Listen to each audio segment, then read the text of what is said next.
Israel fights its war. America inherits its consequences, how a regional campaign became a global liability, and why Washington now pays the strategic bill. Israel is fighting a regional war, but the country paying the global price is the United States, because the real battlefield isn't Gaza, Lebanon, or even Iran, it's the Strait of Hormuz, and whoever controls expectations there controls the global economy. Wars rarely remain confined to the intentions of those who start them.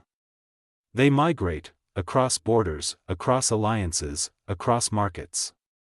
What begins as a tactical operation in one capital becomes a strategic constraint in another. This is the quiet logic now governing the confrontation between Israel and Iran. Israel fights for deterrence. America absorbs the escalation. The arrangement is not formal.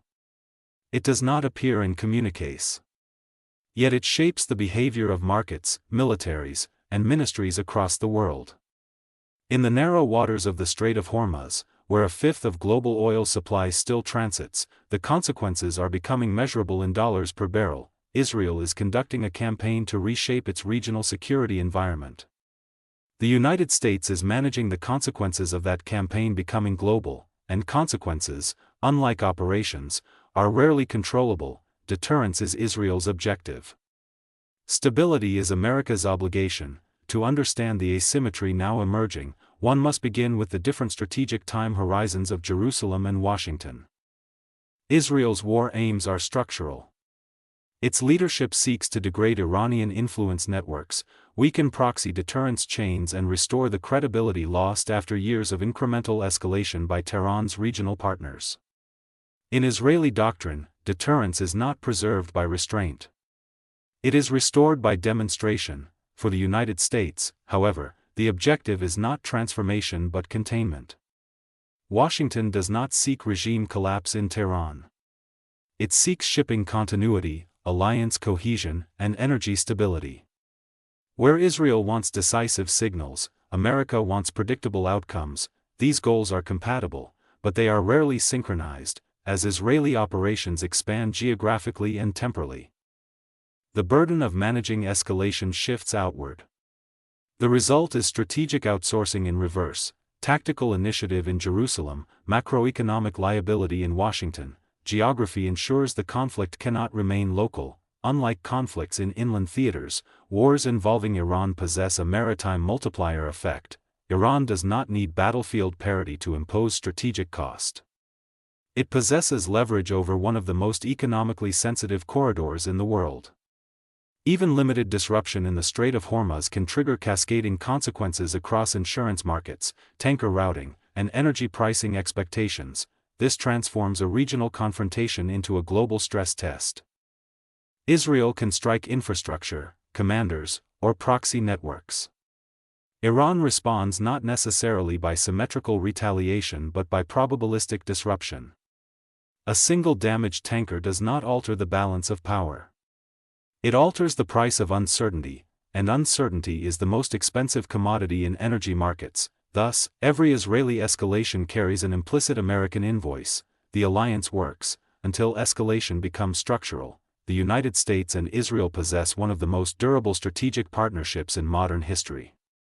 It rests on shared intelligence, defense integration, and political alignment across multiple administrations, yet alliances are strongest when threats are immediate and bounded. They become complicated when threats are persistent and expanding. Israel's confrontation with Iran is not episodic. It is systemic. It stretches across Lebanon, Syria, maritime corridors, and cyber infrastructure. Each theater creates new opportunities for miscalculation. Each miscalculation demands American reassurance, of allies, of markets, or of adversaries. The United States therefore becomes not merely a supporter of Israeli operations but a stabilizer of their externalities. That distinction matters. Supporting a partner is optional. Stabilizing consequences is not. Iran's strategy exploits the alliance gap. Tehran understands this asymmetry perfectly. Iran's leadership recognizes that it cannot defeat Israel militarily in a conventional sense. Nor does it need to. Its objective is to raise the cost of Israeli escalation by shifting its consequences onto Washington. This is achieved through indirect pressure, maritime signaling, proxy activation and insurance risk manipulation rather than large-scale confrontation. Such tactics do not produce headlines. They produce volatility. By increasing uncertainty around shipping routes, Iran increases pressure on American policymakers to restrain escalation. By targeting expectations rather than infrastructure, it transforms geography into leverage. Israel conducts operations. Iran conducts calibration. America conducts damage control. Oil markets are now part of the battlefield. Modern wars are judged less by territorial maps than by futures curves. Energy markets react not to what has happened, but to what might happen. Even small disruptions in shipping confidence can produce disproportionate price movements. A tanker strike is therefore not merely a tactical event. It is a macroeconomic signal. Once oil prices cross psychologically significant thresholds, $100, $150 or higher, they begin influencing political behavior far beyond the Middle East. Inflation expectations rise. Central banks adjust forecasts. Transport costs propagate across supply chains. Electoral narratives shift. In such conditions, the United States becomes the primary absorber of escalation risk, not because it chooses to be, but because its economy anchors the global system. Israel's battlefield is regional. America's battlefield is inflation. Gulf allies quietly reinforce the asymmetrical. Regional partners further complicate the picture. States such as Saudi Arabia share Israel's concern about Iranian influence but prefer American leadership in managing escalation. Their strategic interest lies in weakening Tehran without destabilizing energy exports. This creates a subtle but powerful expectation. The United States should guarantee stability while others pursue pressure. Such expectations are rarely expressed openly. Yet they shape coalition behavior. Gulf capitals support deterrence campaigns while relying on Washington to preserve shipping continuity. Thus, the burden of reassurance accumulates in the same place as the burden of escalation risk. Washington, NATO cohesion becomes collateral damage. Transatlantic partners observe the confrontation through a different lens. European economies remain structurally vulnerable to energy shocks. Even modest disruption in Gulf shipping translates into measurable political pressure across the continent. Governments already managing inflationary fatigue view further escalation as an economic liability rather than a strategic necessity. This does not produce open disagreement with Washington. It produces cautious distance. Alliance cohesion rarely collapses dramatically. It erodes gradually as risk tolerance diverges. When Israel escalates and Iran responds asymmetrically, the resulting economic exposure falls disproportionately on Europe and the United States. That imbalance shapes diplomatic behavior long before it becomes visible in formal policy statements. Deterrence credibility carries hidden costs. From Israel's perspective, the campaign against Iranian influence networks is rational and necessary. Deterrence that fails to respond invites further probing.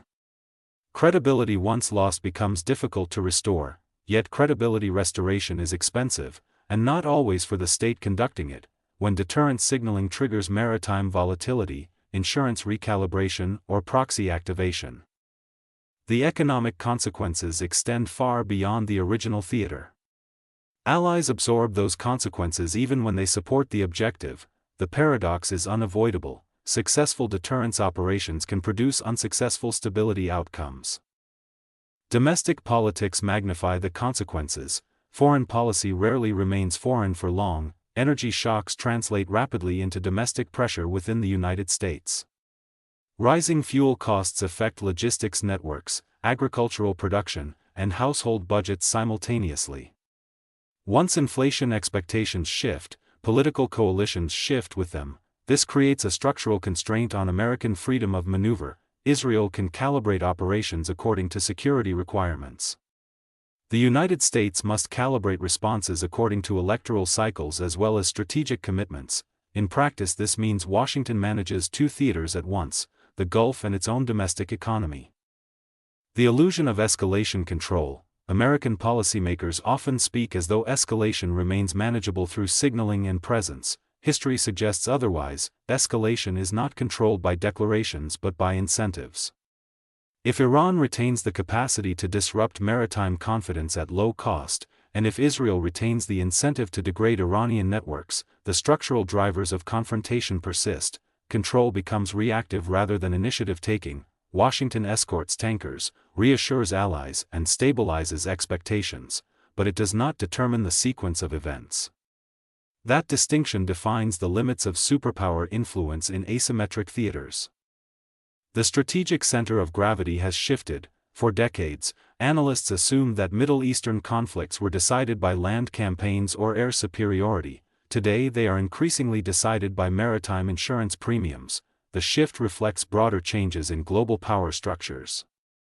Economic interdependence magnifies the importance of choke points. Financial markets react faster than military deployments. Perception shapes price before force shapes territory. In such an environment, Iran's ability to threaten shipping routes becomes strategically equivalent to traditional battlefield leverage. Israel operates within the regional system. Iran operates within the global one. America must respond to both, a partnership entering a new phase. None of this implies weakening cooperation between Washington and Jerusalem. On the contrary, military coordination remains close and intelligence sharing extensive. What is changing is the distribution of consequences. In earlier eras, Israeli operations produced primarily regional effects. Today they produce systemic ones. The globalization of energy markets ensures that escalation reverberates across continents within hours. The alliance therefore enters a new phase, operational alignment paired with economic divergence. Israel secures deterrence. America secures stability. The two tasks are increasingly conflicted. The cost of inherited wars. Great powers often inherit conflicts they did not design. The United States inherited the consequences of Balkan fragmentation in the 1990s.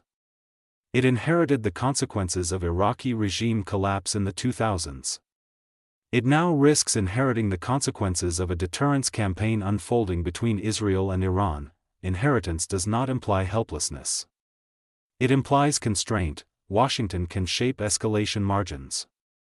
It cannot eliminate escalation incentives created elsewhere. That reality explains the growing emphasis on maritime security coalitions, indirect signaling channels, and market reassurance strategies. These are not signs of strategic retreat. They are signs of structural adaptation, the narrow waterway that defines the crisis. In the end, the logic of the current confrontation converges on a single geographic fact: the Strait of Hormuz is only 21 miles wide at its narrowest point. Through that corridor passes not merely oil but credibility, of alliances, of deterrence systems, and of economic resilience. Israel's campaign against Iranian influence networks intersects with that corridor indirectly but inevitably. Iran's response strategy centers on it explicitly, and the United States must guarantee that it remains open. This is how regional wars become global obligations. Israel fights its war. America inherits its consequences. In the 21st century, inheritance, not victory, is often what defines superpower strategy. For decades, analysts assumed Middle East wars were decided on land. Today they're decided at sea, because the Strait of Hormuz is only 21 miles wide, and through that narrow corridor passes 1/5 of the world's oil, and much of America's credibility. Israel fights its war. America inherits its consequences, and the global economy is caught in between.